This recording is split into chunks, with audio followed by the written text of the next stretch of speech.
Today, we're going to get a bit into some of the excesses of the COVID days. I have three moms arrested, surveyed, manhandled, targeted, physically harassed. We're going to get into all of that with these three women who were really out there trying to advocate for their rights and privileges, and not just themselves, but their children. Denise and Tara have Freedom Angels. They were arrested in 2020 after protesting against mask mandates. Michelle Efendi, she's a mother of four, lives in the New England area, lives in Boston, and she alleges that she was peacefully protesting mask and mandates, vaccine mandates. You can follow her on Twitter, Efendi Michelle, Efendi, Michelle with LLE. And the Freedom Angels are also on X, Freedom Angels 2. So we'll get to them after this. Our laws as it pertains to substances are draconian and bizarre. The psychopaths start this way. He was an alcoholic because of social media and pornography, PTSD, love addiction, fentanyl and heroin. Ridiculous. I'm a doctor, for sake. Where the hell do you think I learned that? I'm just saying, you go to treatment before you kill people. I am a clinician. I observe things about these chemicals. Let's just deal with what's real. We used to get these calls on Loveline all the time. Educate adolescents and to prevent and to treat. If you have trouble you can't stop and you want help stop it, I can help. I got a lot to say. I got a lot more to say.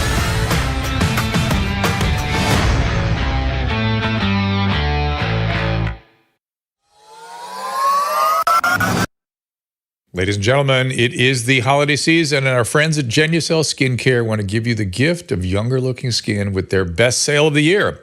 For the first time ever, get over 60% off our favorite skincare bundles at Genucel.com/Drew.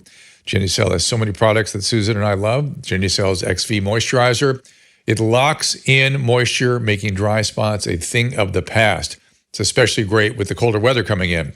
And with its immediate effects, too, you can see these results in as little as 12 hours, guaranteed, or your money back. Susan loves Genucel's Vitamin C Serum and the new Deep Correcting Serum with lactic acid. It hydrates your skin while preventing future wrinkles from developing. Take advantage of this amazing holiday savings by going to Genucel.com and getting over 60% off right now. Plus, all orders are upgraded to free shipping for the rest of the holiday season. Use code DREW at checkout for an extra 10% off your entire order. That's Genucel.com/Drew, Genucel.com/DREW. All right, just a reminder of the upcoming guests we're going to have before I get rolling here. Tomorrow, we're going to have a little bit of a break as we roll into the holidays. We'll have sort of a little levity. Jiaying Summers and Brad Williams. Jiaying will be in the room here with me, which is interesting.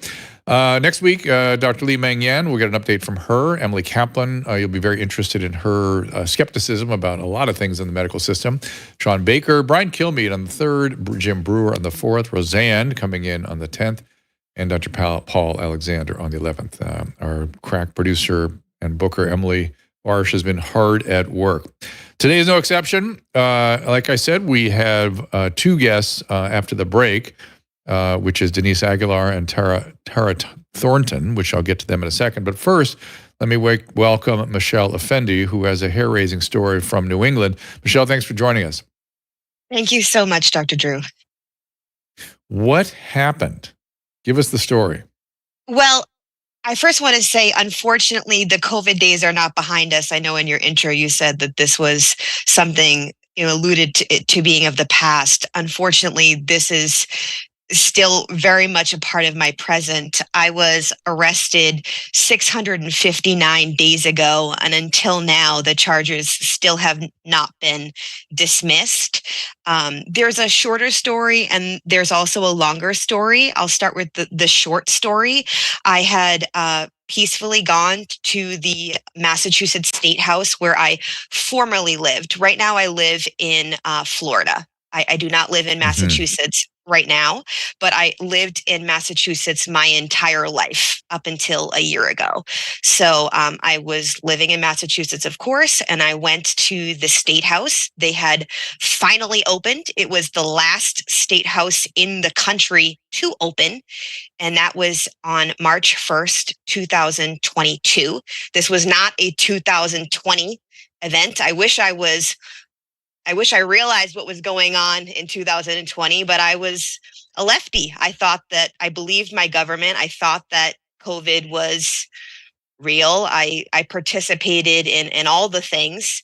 But in 2022, I went to the Massachusetts State House and I asked to peacefully enter because I wanted to meet my elected officials. No one was answering the phone. No one was answering emails. No one was responding to the concerns that I had. And instead of allowing me to enter the public building, I was thrown to the ground and arrested. So I was bruised, battered, and I was charged with disorderly conduct, trespassing, and assault. They charged me with assault. They charged me with assaulting So a hold man on. that I walked past.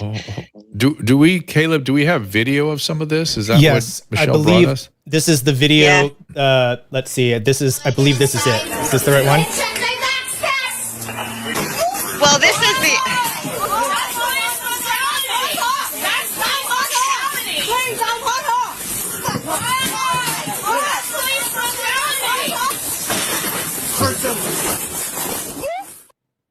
Was that the correct one? What, You know, There's- There's a lot of video from that day, and the interesting part of that video is that they ended up bringing me into the building. I had to be cuffed, but they brought me into the building. So they wouldn't let me into the building when I wanted to walk inside peacefully, but then they brought me into the building when I was handcuffed. So, I mean, I don't. Did you get this? No, I didn't. What was the allegation? What was the reason they wouldn't let you into the building? What was their reason? Because I could not or would not show proof of vaccination. Had you been vaccinated? No, I was not vaccinated. Had you had COVID at that point? That you know of? I had lost my sense of smell like one time a few months beforehand, Okay. but until right. then, it was already in 2022. By then, it was really clear to a lot of the people around me, and I imagine to you also, that we're moving past this, and the emergency was no longer the big bad COVID. The emergency was the government that was now continuing to say the control, because coincidentally, and I do really appreciate you allowing me to be on this incredible platform, especially with the guests that you have. Thank you so much, sir. Today happens to be the 2-year anniversary that the mayor of Boston, Michelle Wu, announced that there would be Vax Passport system in Boston. I think it's kismet that you allowed me to be on the show today. So she had announced Vax passports on December 20th, 2021. And the system did not go into place until January 15th, which was some weeks later, which happens to be Martin Luther King's birthday, which was just a sick, twisted irony. And I was so terrified that my husband was going to be forced vaccinated to keep his job that I began protesting at that point. And I saw other people were protesting as well. So I began to collaborate with them. And by collaborate, I mean, sometimes I would protest on the street with a sign. Is this some of the, this is, Okay. this looks like you're trying to get into the, go ahead. This is the initial time when they had refused us. I'll let it speak for itself. Go ahead. You're not able to go over there. Are you in charge? Are you in charge of this policy? No, I'm not. You have to come back over here. I'm sorry. I'm just asking you. I'm asking you a question. Are you in charge of this policy? I answered your question. No, I am not. You have to speak to the governor. The governor. There's nobody between you and the You have governor. to abide That's the person that's running the state, so I have no idea. I can't tell you anything else. We were at the governor's. We were at the governor's office. Like, we were at the governor's office. Like, we have to speak to the governor. Okay, well, let us inside. We'll try to speak to the governor, And she said, you'll have to speak to the state. Well, we're at the state house. Can't we speak to the state? And so I was engaged with protesting in a sense that sometimes I would protest on the sidewalk with a sign. And other times I would go to a museum or a library and I would ask to be serviced like everybody else, similar to how there were sit-ins in the 1950s or 60s or however long, or whatever time when people would sit at a lunch counter and ask to have lunch just like everybody else. Well, I would go to the public library and I didn't feel like I needed to ask. I would sit down in the children's room with my children, and suddenly the librarians would swarm and the police would swarm and insist that I was trespassing and insist that I leave. But again, this was not in 2020. This was in 2022. And furthermore, this also occurred at the Franklin Park Zoo. I went to the zoo with my children, and they insisted that I was not allowed to go inside the indoor exhibits. They had security follow my children and I around the entire zoo.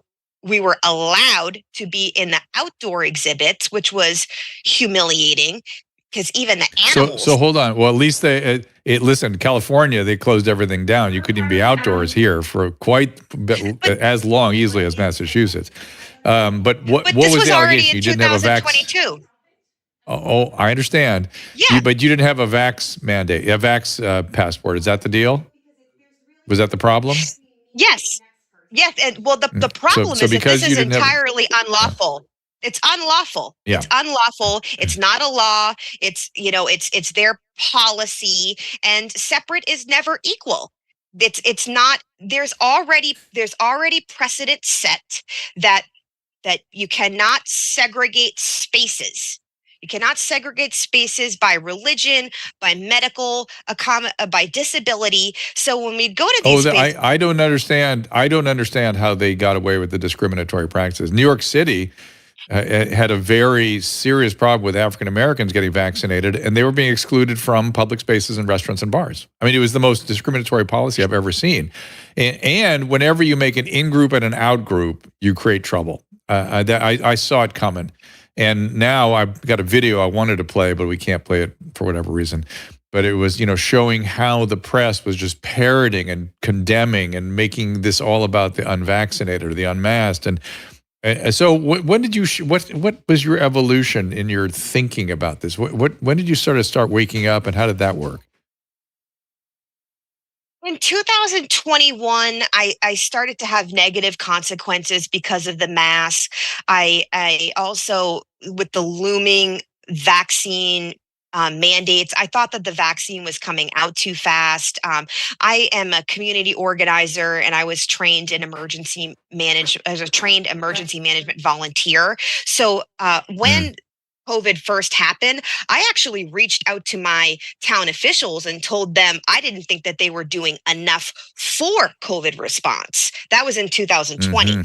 But in 2021, again, the negative consequences of the mask and the looming mandates, I was forced to give birth in a mask. And by the end of 2021, 2022, it was like, wow, this is just, the emergency again is no longer COVID. The emergency is the unlawful elected officials that are violating our rights, and it is on what authority do they have to be insisting? So were there to be a sufficient emergency circumstance? Would have you been, and we can debate about whether there was or was not that circumstance, but my question to you is, if there was sufficient reason to violate our civil liberties, would you support that?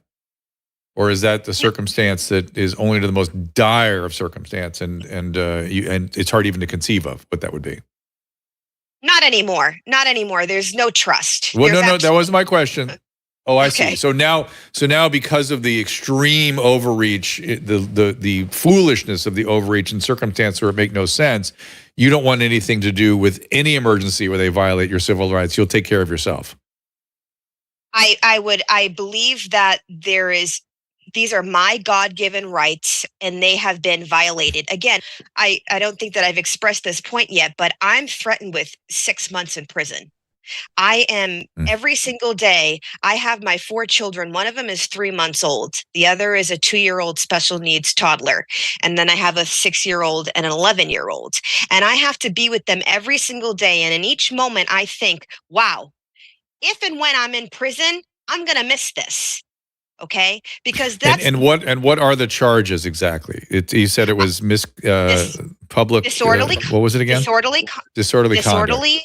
conduct, trespassing, And what is your right? and assault. And then assault. And your contention is you're just walking into a tent where somebody else was getting assaulted. It's on video.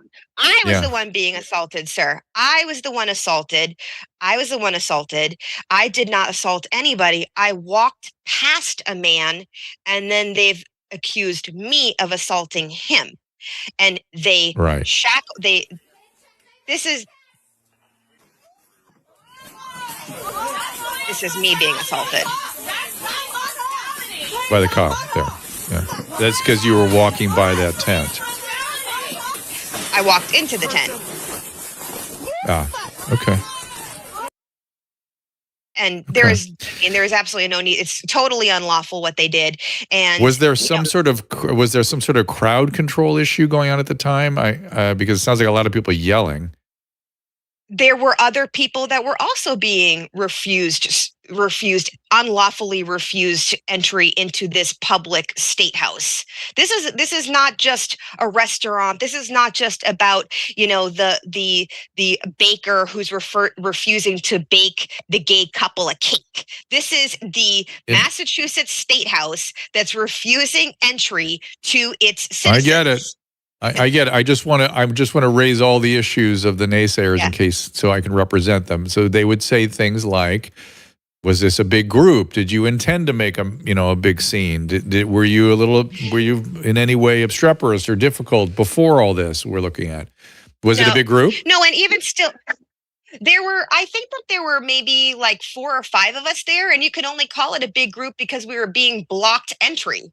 The building is huge. It was recently renovated. What are they renovating it for if we can't? Did you come together to protest the same thing? We met there in order to be able to go inside, but we didn't all come in a school bus or a van. We were companions. But furthermore, the issue here also is selective persecution. My congresswoman at the time was Ayanna Pressley. And in 2020, she is quoted as saying that there needs to be unrest in the streets.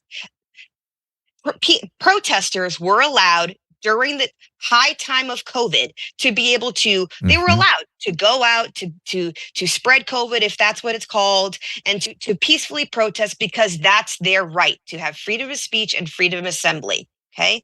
I, on the other hand, by Ayanna Pressley, was called in a press release a violent, threatening, misogynist, supremacist. Myself and other peaceful protesters. She labeled this in a press release, along with the DA, the sheriff, and others, without proof. Do you have any plan to take action against some of these people or some of these allegations?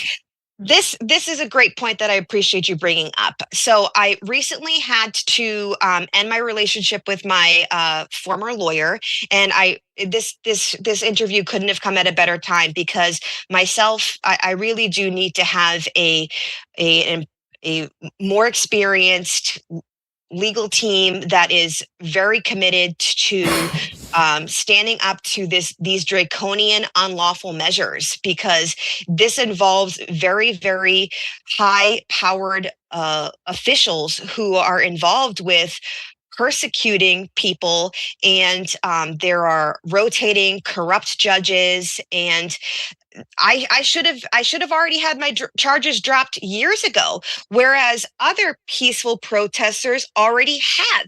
Throughout 2023, there have been at least 38 people who have gone inside the state house and have been arrested for environmental protest, and their charges have already been dropped. But me and the other man that was arrested that day, we continue to be tied up in court because process is the punishment.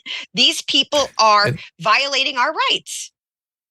So as you've sort of, again, I'm more curious than anything about your evolution and your thinking, like that. You were where'd you live in Massachusetts, by the way? Just curious.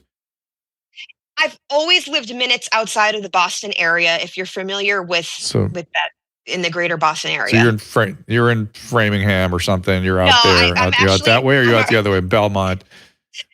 No, I'm originally from Peabody, Massachusetts, but I lived in Randolph during the time. However, my husband was a Boston employee, so that's why I was So you're scared. you're a standard, average Bostonian, average Massachusetts lefty. You're very born liberal.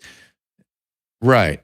And so how do we understand what's happening now? I'm not sure.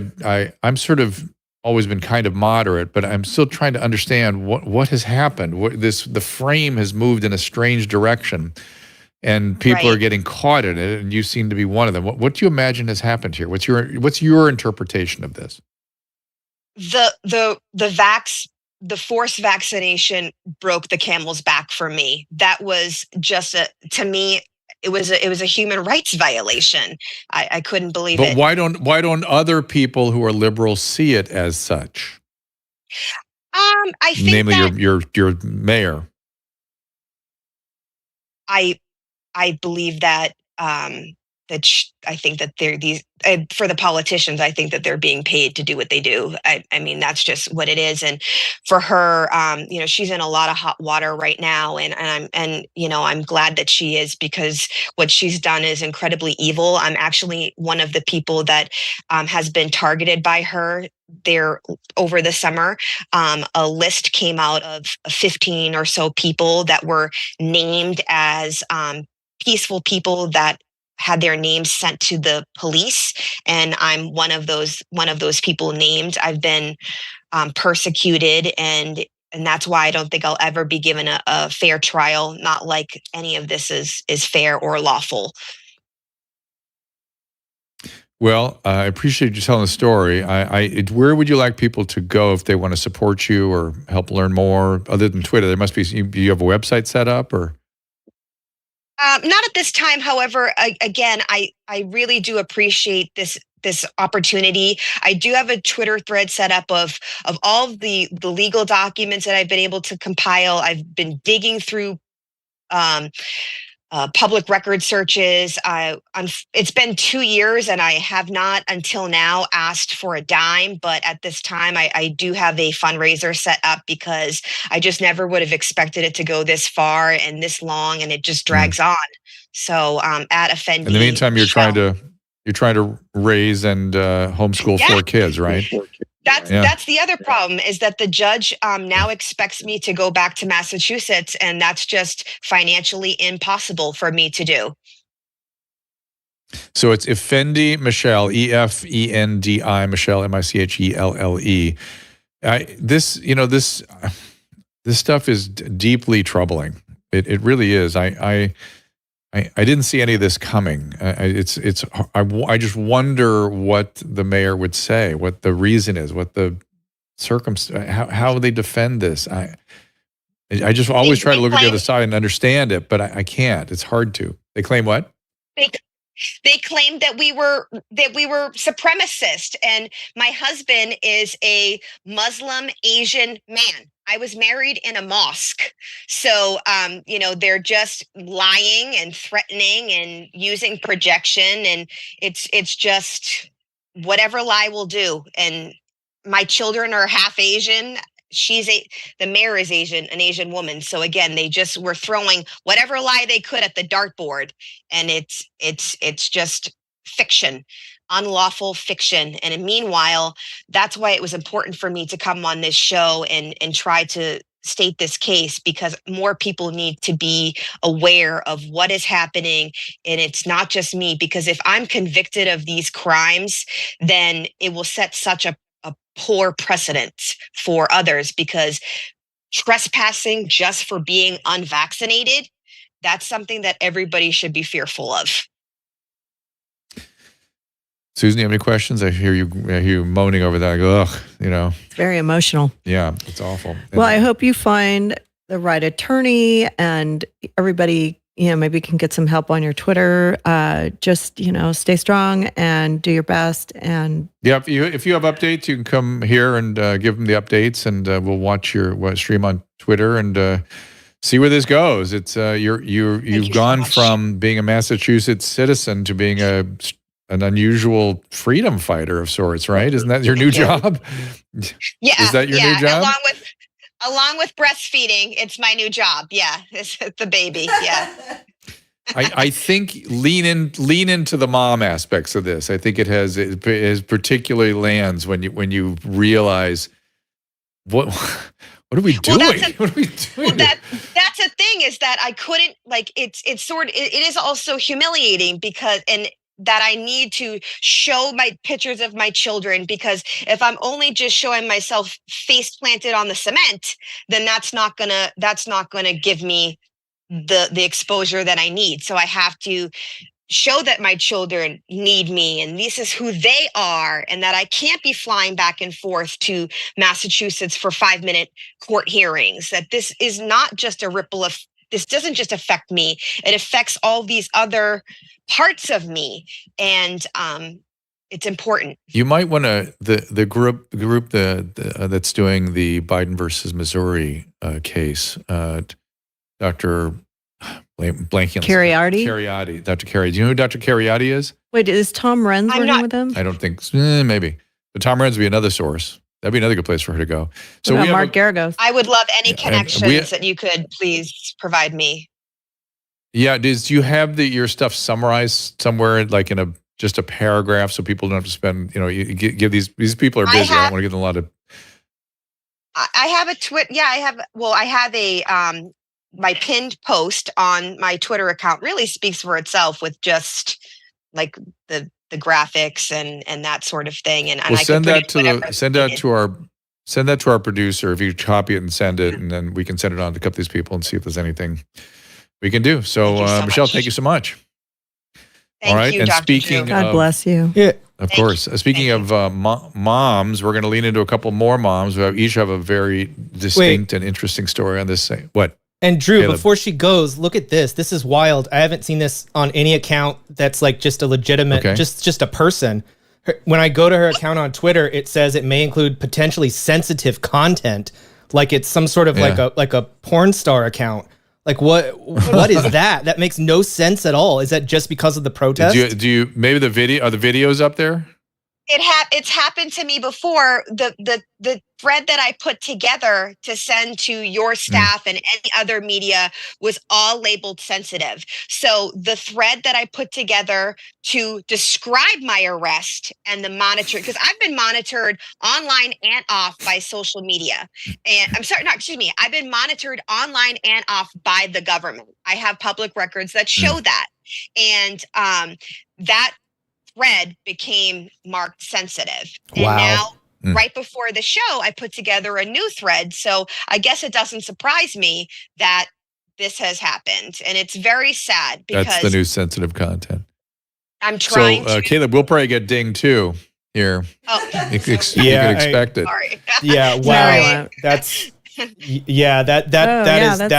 definitely unfair, especially with Elon Musk's new takeover of Twitter/X. Like, that shouldn't be happening. There's nothing inappropriate. There's no inappropriate content. No. You're a mom. Like, this is ridiculous that they would put a warning on your account for that. Like, I watched the videos, and it's not like there's no blood and bones everywhere. There's nothing here that's graphically gross. It's just an egregious overreach of power, and that's ridiculous that your account is restricted that way. Censorship. Yeah. And I I had staff members from the city of Boston reporting my tweets that came up in public records requests as well. So, I mean, it's just been a terrible time trying to defend myself from the victimization that I've been experiencing, along with other moms and other immigrants and fired healthcare workers. It wasn't just white people. It was a group of freedom fighters that were labeled as right-leaning supremacist, and it was just totally unfair. And like I said, I'm glad she's now in hot water, because very recently she came back in the news for having a this quote no white people allowed Christmas party. And Good news is, though, your kids could go and your husband could go. Yeah. Yeah, I mean, but they'd have You to can't, fly to but your kids, your husband could. Yeah. Well. All right. So, let's wrap it up. Thank you. We'll see what we can do. Send us that email, and we'll send it on to people that do this kind of thing. Okay? All right. You got it, Michelle Efendi. Thank you so much. And little bit different, but similar kinds of stories. We're going to talk to Denise Aguilar. I just followed her. Tara Thornton. Good. Civil rights activist, co-founders of Freedom Angels. They're going to tell you about that. They were arrested in 2020 after protests in California, and the excesses here. I'll be right back after this. If you're trying to figure out the right present for someone, you will not go wrong with gifting the most comfortable sheets, clothing, and accessories that your friends and family have ever felt. Of course, I'm talking about Cozy Earth. Cozy Earth has the softest and most comfortable sheets, blankets, towels, PJs, joggers, and more, guaranteed. Susan and I love them. In fact, we still have Cozy Earth sheets on our bed. I slept in them last night. I was thinking of how great they were. And look at this. I'm wearing one of their super comfortable t-shirts right now. I just can't get enough of Cozy Earth. Their sheets are durable, machine washable, and come with a 10-year warranty against defects. So no surprise that Cozy Earth's brand has been featured on Oprah's Favorite Things for 5 years in a row. Whether it's their luxury pajamas, super soft bedding, loungewear, or plush bath towels, you will love shopping and gift giving at Cozy Earth. Here's my gift to you this holiday season. Go to CozyEarth.com, enter code DREW to save 40%. That's CozyEarth.com with code DREW. CozyEarth.com, code DREW, save 40%. I think everyone knows the next medical crisis could be just around the corner, whether it comes in the form of another pandemic or something much more routine like a tick bite. You and your family need to be prepared. That's where the Wellness Company comes in. You know the Wellness Company. We have their physicians on, like Dr. McCullough, frequently. The Wellness Company and their doctors are medical professionals you can trust. And their new medical emergency kits are the gold standard when it comes to keeping you safe and healthy. It's a safety net. It's an insurance policy that you hope you're not going to need, but if you need it, you sure as heck are going to wish you had it if you need it. Be ready for anything. This medical emergency kit contains an assortment of life-saving medications, including ivermectin, Z-Pak. The medical emergency kit provides a guidebook to aid in the safe use of all these life-saving medications. From anthrax to tick bites to COVID-19, the Wellness Company's medical emergency kit is exactly what you need to have on hand to be prepared. Rest assured, knowing that you have emergency antibiotics, antivirals, and antiparasitics on hand to help you and your family stay safe from whatever life throws at you next. Go to drdrew.com/TWC. That is drdrew.com/TWC to get 10% off today. Just click on that link. Now we are welcoming, in just a second, let me give you their particulars before I bring them in here, Denise Aguilar and Tara Thornton. Freedom Angels is freedom-angels.org. Also Freedom Angels 2 on X. Informed Mama 209. Not sure what they'll tell us which one of them that is, and Pioneer Mama. Ladies, welcome to the program. Hi, thanks for having us. Hello, thank you. So did Michelle's story surprise you guys, or is it no duh given what we've been dealing with here in California? No, it's unfortunately very common with what's going on in every state. Every state is dealing with a version of this. It's just very upsetting that we are still dealing with it. How did you guys get together? Well, my political journey started in 2015 when SB 277 was introduced that removed non-medical exemptions for K through 12 children. And then in 2019, we led the strategy for SB 276. So the work that we've done really focuses on human and civil rights, mandates, children, and families. Yeah, and you're running for an. Oh, go ahead. I'm sorry, Tara. I keep interviewing. Interrupting you. Go ahead, please. Yeah, no, 2015, the bill SB 277, it was the one that removed personal belief exemptions to childhood vaccines for going to school. What people don't know is that bill at the time was COVID on steroids. It was comply or move state. And it didn't even have a carve out for kids who are homeschooling. So it was private, public school, homeschool, and you couldn't delay or have one less shot. It was literally follow exactly as this or move state. And that was really, so that jumping into that battle really set the stage for us when 2020 hit. We already were fighting all these same forces. Sadly, they create this big storyline around anti-vaxxers. That's what we would have been called, the anti-vaxxers. And it was, it's really about people choosing for like informed consent, for choice, for transparency, for true health and well-being, for human and civil rights. But it was made into a big, a taboo subject. And so the same issues that people who are questioning or wanting transparency and, wanting to stand together on a path forward through COVID, we came up against this in 2015 with our children. And as, mothers and parents, that is like, if you're ever going to hold a line and stand up and engage in building the world you want, it's that. It's for your children. And your children. Your children. Yeah. And is masking the latest thing you guys are questioning or have been questioning? I didn't participate in that program. We really look into health and wellness. And when the mask mandates and the vaccine mandates were rolling out, we did a full stop. We were part of the first group of people who were protesting against any type of mandates or lockdowns, really overreaching government from the Gavin Newsom administration. So it was the whole thing. We wanted to stand and say, no, we do not support any type of medical mandates. We need to have real conversations around this, real transparency around it, instead of being called every trigger word in the book, like a supremacist or a racist, all of those things. We were called. I'm second generation American. My family is here from Mexico. So being called those names because we were questioning certain policies was really eye-opening for a lot of people. Yeah, being called racist. Speaking of eye-opening. Go ahead, Tara, say that again. I say there's a little delay here, and so I think of things I want to ask Denise, and that's when you speak. So don't let me do that. You talk right over me. Go ahead. Okay.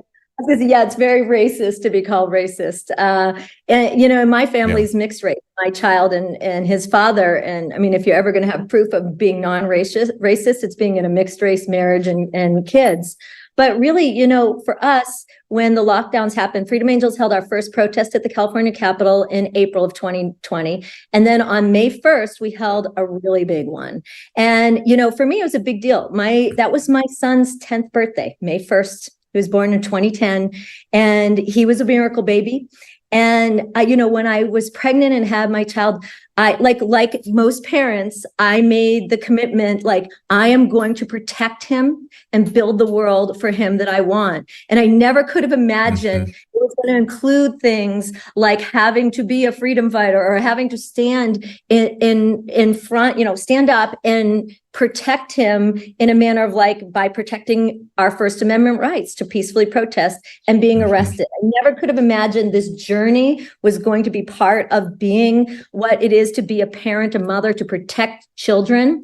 But it was very simple to make that decision. You can see the pictures of our arrests there. There was 32 arrests that day, and there was thousands of us there. And I'll tell you, your state capitol is your town's highest public town square. And if ever your First Amendment right for free speech and to redress grievances is to be protected, it is on that ground. And so it was quite simple when they formed the skirmish line and started to move move us out, the decision was like, don't move. This is our opportunity, not only to protect my child and create the world I want, but to protect free speech, to literally stand and say, I believe in the First Amendment. And so it's simple, I will not move. And that was it. And that's peacefully how you can live, your convictions and creating the world you want. It was still scary, though. I will tell you. It's so odd. What's scary? Getting arrested?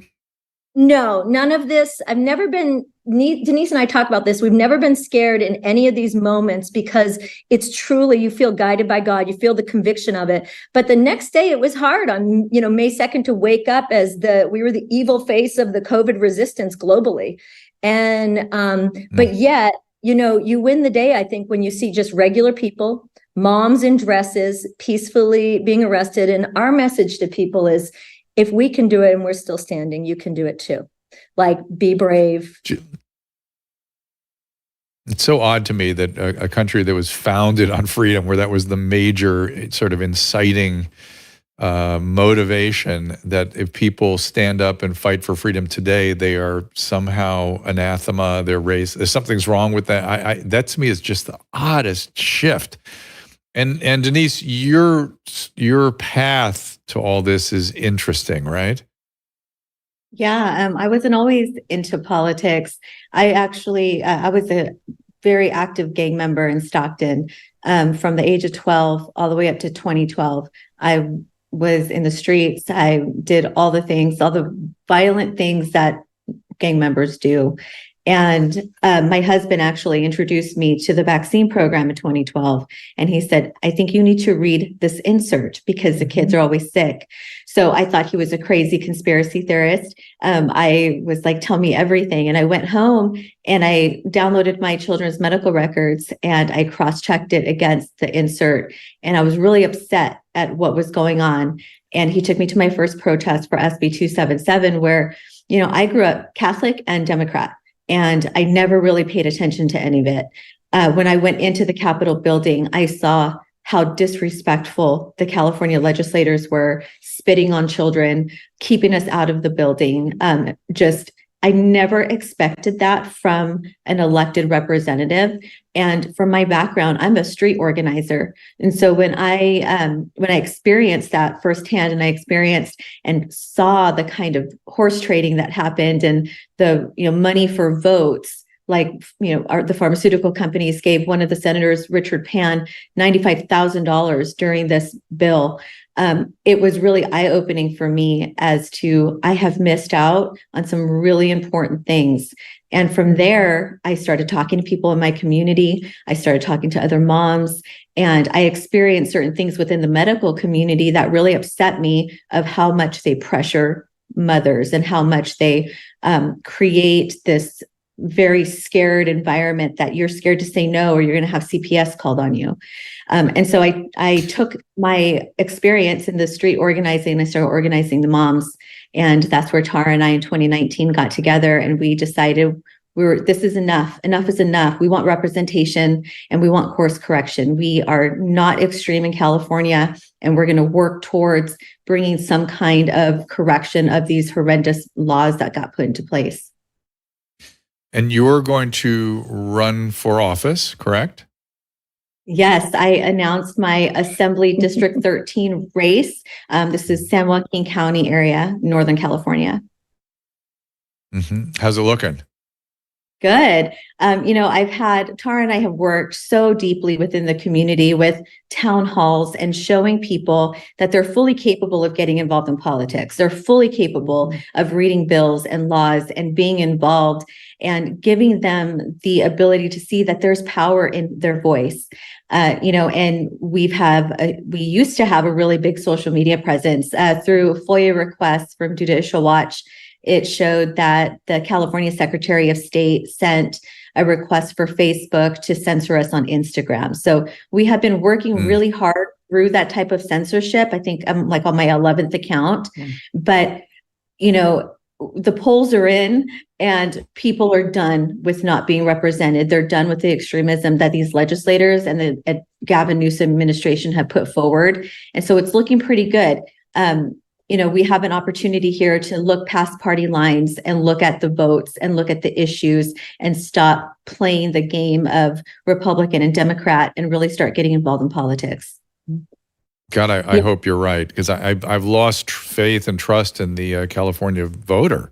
They just seem not able to make good decisions, and it's just really a wild time when I see some of the propositions that go through, and just wild. But Tara, you're going to say something?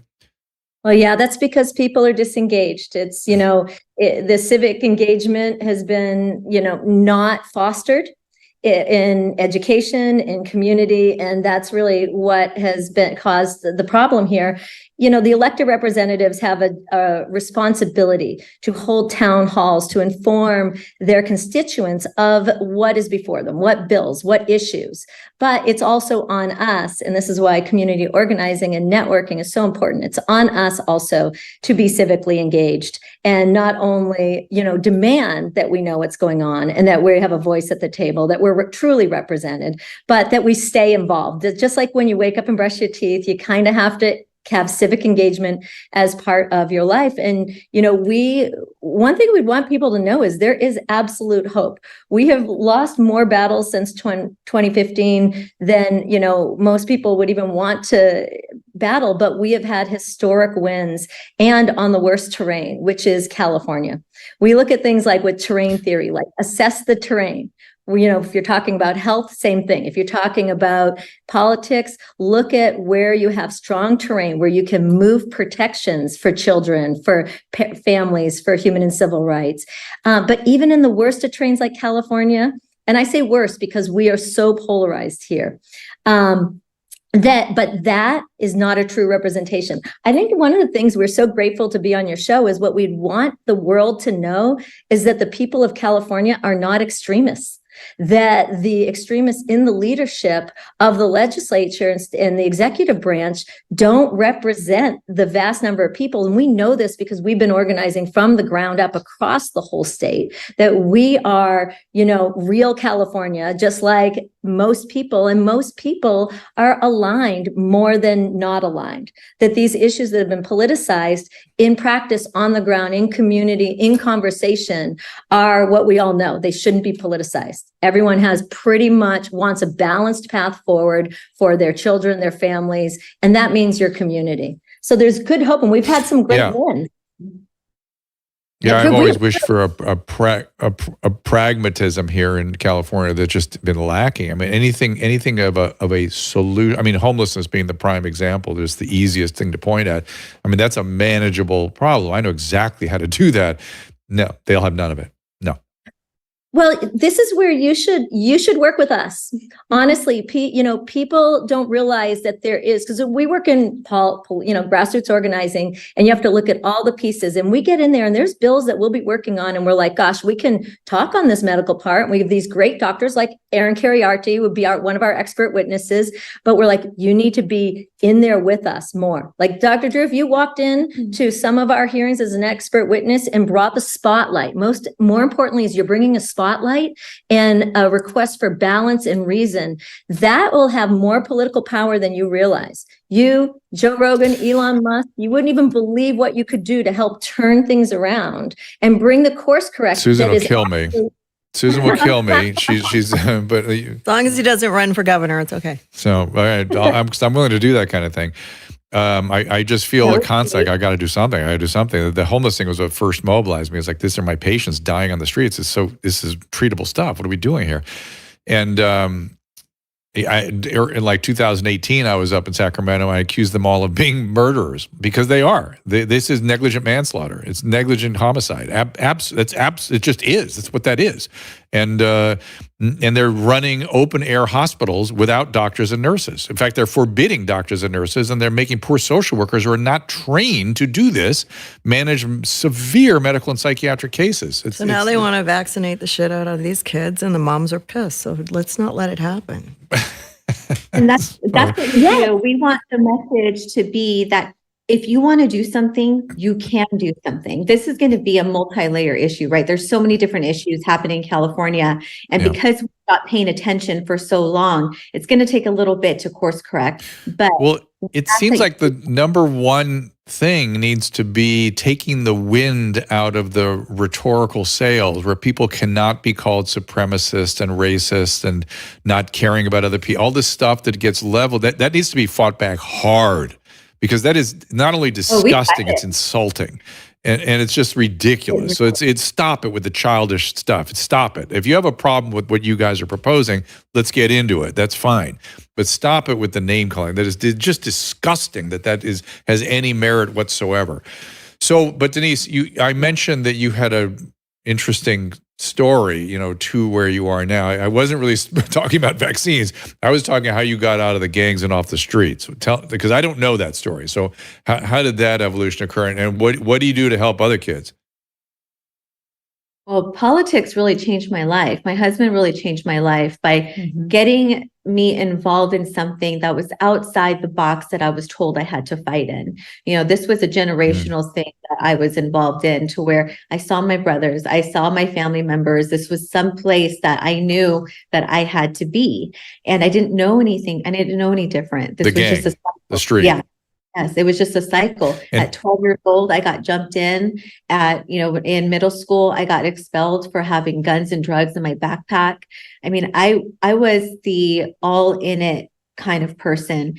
And, throughout having my daughter as a teenager and my mom having to step in, there were so many pieces in my life that I wish that were changed. But because of politics, because seeing that there is a different world out there and there are actual gangsters in politics, this is where I found I know what this is. I've seen this. I know what kind of battle this is going to be. I've been well equipped because I've dealt with it for years. And this is where the generational curses broke for my family. I try to help children within my community with learning how to, be entrepreneurs. We have a homeschool co-op where we teach children how to be business owners, how to create product, how to sell product. I try to do the best I can to fill in the gaps that my community is feeling. And that's something that Tara and I like to do. We like to help build out the enrichment centers, help build out the co-ops, talk to people within the inner cities that there is another option besides sending your children to a public school system right now. Public schools, for me, in my opinion, are a very dangerous place to have kids.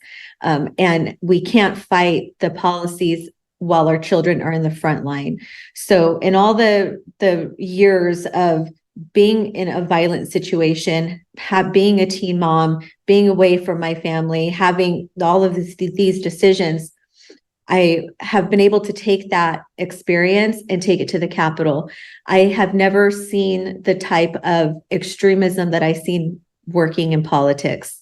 And, for my community, my underserved community that always gets targeted for different things, vaccine campaigns, or to get our vote when we're not being represented, that ends with me. That ends with me and my community. And if we all stood up and said, I'm going to do something about it. I'm not just going to go on Twitter. I'm not just going to go on social media. I'm going to go to my local district office. I'm going to go to my school board meetings. I'm going to go to the Capitol. And that's what we try to model, that no matter where you come from, no matter what you did, there's always a place for you at the table of protecting children, protecting families, and protecting our rights and our freedoms. Yeah, and we also, and when we do town halls, we do a lot of community organizing. And one thing that always, you can see it moves people. They tell us that here it is, and we say is, you don't need to change anything about who you are right now to actually step in and lock arms with us and everyone else and actually create the world we want. You don't need to know any more science. You don't need to know how the legislature works. You don't need to know, and you don't need to buy a new set of clothes. You don't need anything other than like what you're being called in your heart to do and to believe that we get to create the world we want. I mean, the hope is we have wins we can talk about that show you that California is not extremist and this is how you can actually course correct. But more than anything, like we can literally change the world in a day, all of us, if we just, we get the world that we accept, and we also can start to together bring the solutions that create the world we want for literally our children and all of humanity. And that means a lot. People don't realize I can just go as I am right now. I can step in, and it is absolutely, because that's politics. Politics, what they don't want is for you to actually show up. 5 to 10 people in a district can scare the heck out of any elected representative. And so we work on training, strategy, and building district to capital networks so that everybody can start to work together, and we can push them and say, hey, you don't want to go this way. Not only do you have the cover to vote, into balance or to protect children or parental rights, but this is what your community wants. And, we can get there. And California too has a real pathway to get there with, moderate Democrats and Republicans at the state want to work together. Yeah, and I really, so many of us lost faith in it's inspiring to hear you talk about it, but a lot of us feel like so helpless. But go ahead, Denise. It is, we go inside my community. I talk to everybody about what is going on in Sacramento because no legislators are talking about it. And within the Latino community, within the Black community, within the Asian community, they are sick and tired of being pandered to. And nobody agrees with sterilizing children. Nobody agrees with abusing children. Nobody agrees with mandates in my area. We have to start talking to people. And this is where the hope comes in. We're being bombarded with social media, with mainstream media, with politicians, and people don't actually know what's going on. And so with Tara and I, we're going up to the Capitol. Our legislative session starts again January 3rd. We take groups up there and we do grassroots lobby training day where we show people how to talk to legislators, how to just approach legislators, because politics is very confusing sometimes.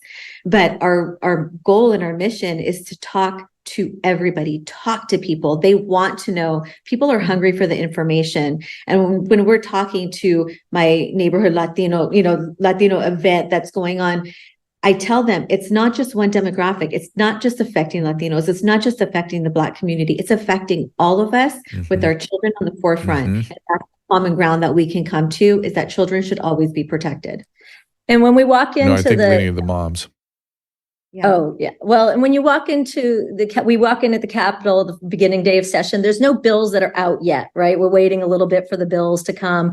And we make a point of going around to each office, and we'll have people, 50, 100, 150 people, every demographic, every district, all over. And we say, just look at everyone's face. We'll literally say to they'll come out and we're like, we want you to, hey, good to see you again. We want you to look at all of the faces here, every one of them. And we don't want you to put us in a box. What we represent is the real California, every demographic. And we're telling you, we want to protect children. We want to protect families. We want to protect freedom. And we're going to move on any issue, whether it's a central bank digital currency, whether it's a violation of parental rights, whether, whatever it might be, an issue around medical transitioning of children. We're working on that heavily. We're like, don't put us in any one category. Know that we're going to move locked arms together.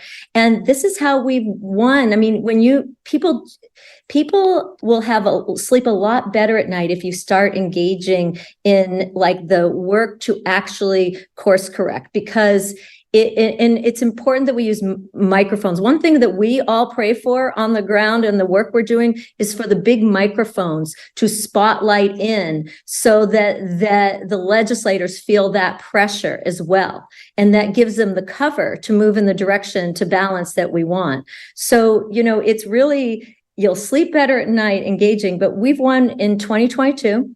We defeated a bill called SB 866 that would have medically emancipated all 12-year-olds in the state to make their own vaccine decisions without any parental knowledge or consent, every shot. It was, a hard-fought victory. We went to the end of session and we defeated it. And I mean, we even had the authors, Senator Scott Wiener, have the California Medical Board tweet about us, calling, the opposition led by anti-vax extremist moms, who led the COVID lockdown. And I will tell you that this is interesting. That used to work. It used to be like the media calling us these names used to work. But in 2019, Denise didn't tell you, when we formed Freedom Angels, we started peaceful civil disobedience. We stood on chairs at the final hearing and we said, you can arrest us. These are our kids and we're not moving and we're not going to comply. We believe that if it's tyranny and it's going to hurt our kids, it's our duty to not comply. And then we had an 11-day Occupy that of the California Capitol. We chained some of our best friends to the door, moms, to the doors of the California Capitol. There was 7 arrests one of the days. We lost that bill. And then we went into COVID and we were arrested during COVID and locked out of so many processes. We turned to move in the counties. But what happened when we went back in 2022, Denise and I went back as, you couldn't be more vilified or censored than we were. And especially in the California legislature. And we walked in and we showed up as many days as we could to just build relationships and say, nope, we're going to keep coming to the table and having reasonable conversations and trying to move you there. And with that win, it shows you, it's a proof. We're not winning all of them right now, but you can look at the wins. It's a proof. We won. We also defeated the HPV mandate this last year for all kids K through 12 and college in California. And then we helped pass SB 14, which was protections on human trafficking. So against child human trafficking. Yeah, it's great. But that's hope. They wanted HPV for K through 12 or just, I thought you had to be like 13. Age 9 it starts. She said K through 12. They wanted you to give it to them at that. You're both right. It's really right now. It's a 6th grade, 7th grade. They want it, but they're looking at, like Dr. Drew said, 9. And this was basically for whatever age checkpoint they decided that they were moving it to, plus college. But we defeated it, and this is historic. So we got to kind of wrap things up. I appreciate you guys being here. I appreciate what your work you're doing. It sounds enormous. It sounds keep up the good work. Daunting. Oh, my goodness. Susan, do you have any question for them? No, I'm so excited that moms are finally standing up for what's right. What have I said? I've always told you that, when they finally take charge, things will get done. I believe I was the one that said that first. Didn't I say that? No, it was me. Once the moms get involved, we've reached that. But that I do know now. that to be true, and I know.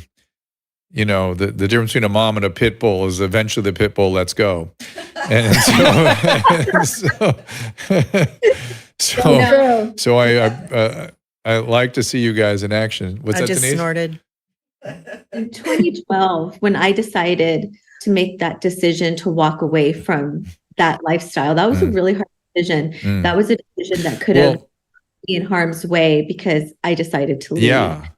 And so it was one of those decisions I made. I'm like, there's no way I'm going to get in trouble and locked up for that when this is happening over here. Like, I'm going to move my energy. So I'm very interested in moments of change, particularly, I deal with addicts and things like that all the time. And usually people have these moments of clarity where they decide, I'm going this way now, when they make a big, big change like that. Do you have a specific moment of clarity for leaving the gang? And is it the same moment of clarity that you saw on politics? Were these things dovetailing together? It merged together. I mean, in 2012, like I said, I was an active gang member. I was out on the streets. I was with this lifestyle, and I was not with my kids. It was one of the most extreme positions that I was in. Were you doing drugs? Did you get sober or something? No, I never did drugs. Was there any treatment? That's amazing. Yeah. No, I told them. You were not treated. You didn't have were you inspired by a new relationship? Was there somebody that got a hold of you and started getting you to think, or was it just on your own? My husband. I actually, before I met my husband, I had a wife. And I had children with her. And then when I met my husband, it was just one of those moments of meeting somebody and having that interesting conversation. And when I sat down and I started cross-referencing what my children were dealing with, and then I pulled my daughter's old medical records where she almost died from getting the HPV shot, I was pissed off. that I was lied to and that the doctors gaslit me and that they made me feel like I was a horrific mother because I asked questions. And so I sat there and I made the decision to leave this lifestyle. That decision put my whole family at risk. But it was a decision that I had to make because I couldn't do that fight and do this fight at the same time. I was doing, going against laws and ready to be arrested for whatever I needed to do. But going into this battle was a moment of sitting down on the floor crying because I'm like, what did I do to my kids? I don't understand this. Yeah. And not understanding, I threw myself in it and I started going to conventions and meetings and meeting people who could help me move through what I was experiencing. And so after a while, that decision was very easy for me to make. I chose my kids, I chose my family, and I chose to protect them instead of everything else. It is the ability to see yourself with a new pair of glasses and your life with a new pair of glasses. And usually it's another person reflecting to us that gives us that opportunity to put those glasses on. And as you're representing here, there are people along the way that continue your growth and continue to help you. And I hope that you have many, many more ahead as a assembly member. Boy, do I look forward to that. When is that election? March 5th is the primary. So I'm hoping that the moms and the dads realize that Sacramento has sold our children out to the pharmaceutical cartel. And so it's time for some course correction. And Dr. Even if you don't have strong feelings, go ahead, Tara, say again.